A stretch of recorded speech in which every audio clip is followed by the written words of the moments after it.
which gave millions back to Americans. During Barack Obama's presidency, he allowed millions of people to get on welfare and live off of hard-working American taxpayers. Before he took office, Donald Trump promised he would make major changes to make sure the system was not being taken advantage of. Now, it's being reported that in his first 7 months in office, Trump has gotten more than 1 million people off food stamps.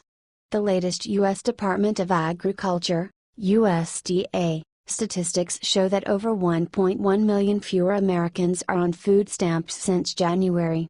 In fact, food stamp numbers have fallen to their lowest since 2010. The change has been largely attributed to Trump's crackdown on illegal immigration.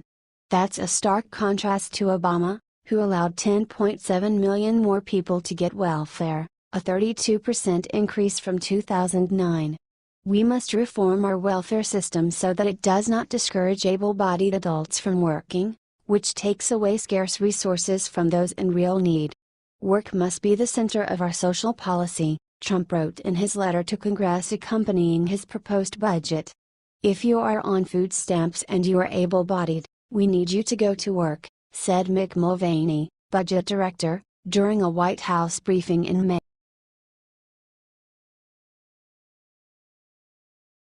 Hollywood actress Ashley Judd tries to get airport security guard fired. Gets instantly shut up.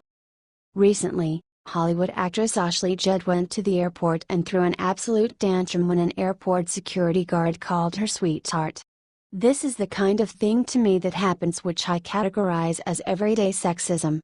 And it is so easy to let it go and not to speak up, particularly when it is so easy for someone to push back and say, "Oh, I was just being polite," explained Judd in a video that she posted to her Facebook account. "So I was coming through security and a guy said, 'Hey sweetheart,' and I said, 'I'm not your sweetheart, I am your client.' So I was already setting a boundary. When I was setting my things out, he said, 'Hey, nice dress.' I didn't hear him say anything about the attire of any of the other folks in the entire line, and I am in one of the most traveled airports in the world. I'm surrounded by lots and lots of other people dressed in lots of different kinds of dress," said Judd. Judd then went into theatrics about how traumatizing the incident was. "By that time, my skin was burning, my feet are burning. It's so hard to continue to set these boundaries when someone continues to push," explained Judd. When she tried to get him fired, the manager apologized to her. Not surprisingly, her message on Facebook got mixed reviews.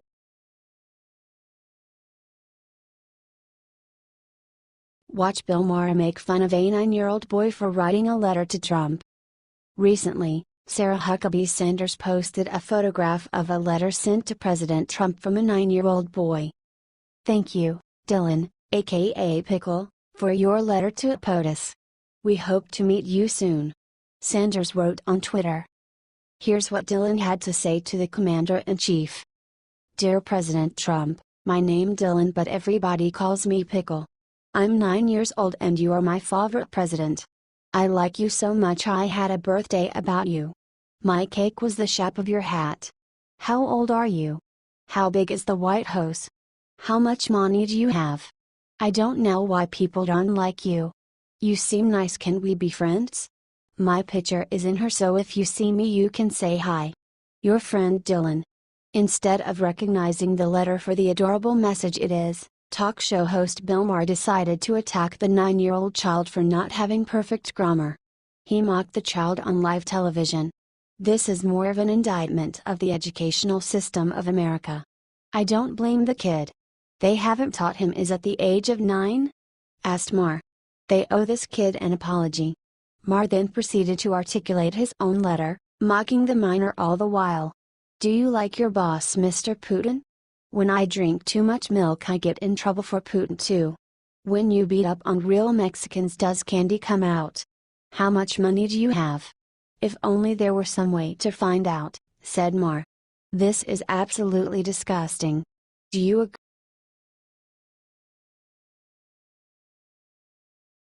Major arrest hits Democrats. It involves illegal immigrants.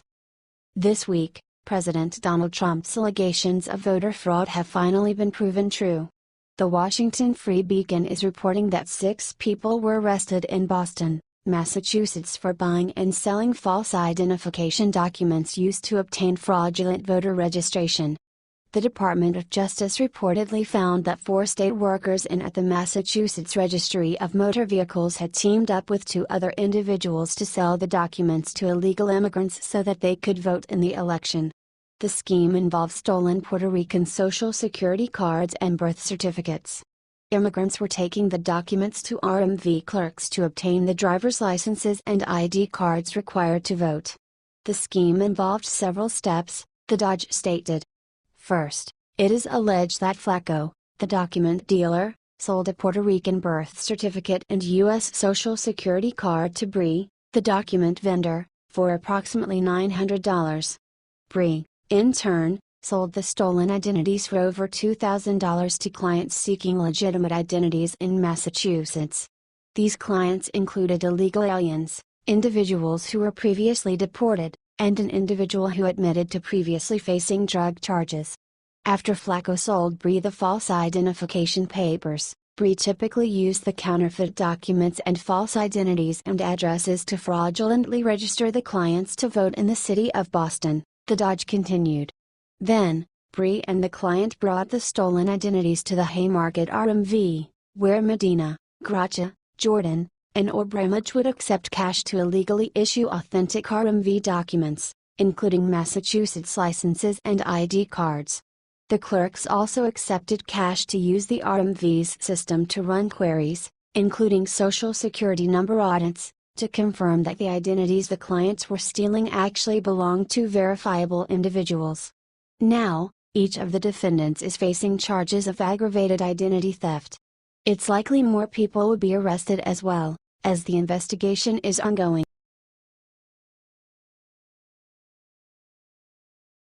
Mark Zuckerberg's organization could bring 30 million illegal aliens to our country.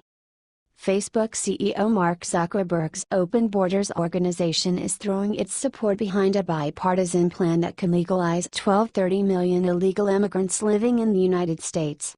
FWD.us is a pro-amnesty, pro-foreign labor organization founded by Silicon Valley elites, including Zuckerberg, Microsoft co-founder Bill Gates, and former Microsoft CEO Steve Ballmer. It is backing the resurrection of the DREAM Act in the House and Senate. Representative Lucille Roybal-Allard and Representative Ileana Ros-Lehtinen have now introduced their own version of the amnesty plan, mirroring proposals introduced by Senator Lindsey Graham and Senator Dick Durbin. We applaud Congresswoman Ileana Ros-Lehtinen and Congresswoman Lucille Roybal-Allard for introducing legislation to allow Dreamers who are already contributing to their communities to continue to live and work in the U.S. This bill builds on the important progress made by the Senate's bipartisan DREAM Act, which was introduced in the Senate last week, and the RAC Act, President Todd Schultz said.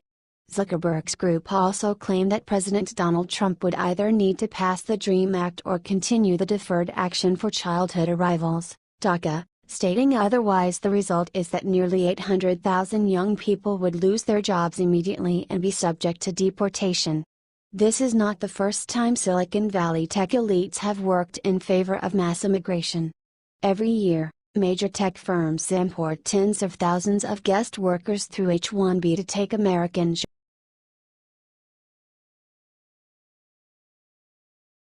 Al Sharpton instantly riots against Trump.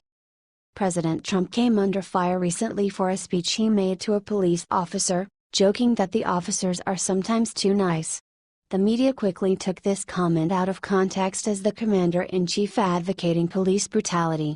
Al Sharpton took this criticism further by criticizing the president for using the term paddy wagon. When you see these thugs being thrown into the back of a paddy wagon, you just see them thrown in, rough. I said please don't be too nice, President Trump said to a group of police officers. Like when you guys put somebody into a car and you're protecting their head, you know, the way you put your hand, like don't hit their head, and they've just killed somebody, don't hit their head. I said you can take the hand away, okay?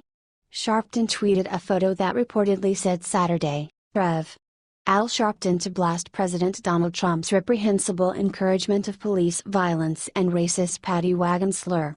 Reverend Al Sharpton and National Action Network will also welcome His Holiness the Jayal Wangdrukpatanand Saturday Action Rally to promote interfaith dialogue as the key to combating global injustice. I will respond to Trump praising police violence to an audience of laughing cops at a speech Friday, tweeted Sharpton. What do you think of Sharpton's comments? Is he twisting Trump's words?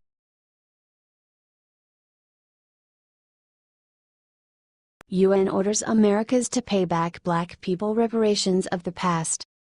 A 2016 report by a U.N. affiliated group has argued that the United States' history of slavery and racial segregation warrants reparations for African Americans. The United Nations Working Group of Experts on People of African Descent concluded that the legacy of colonial history, enslavement, racial subordination and segregation, racial terrorism and racial inequality in the United States remains a serious challenge, as there has been no real commitment to reparations and to truth and reconciliation for people of African descent.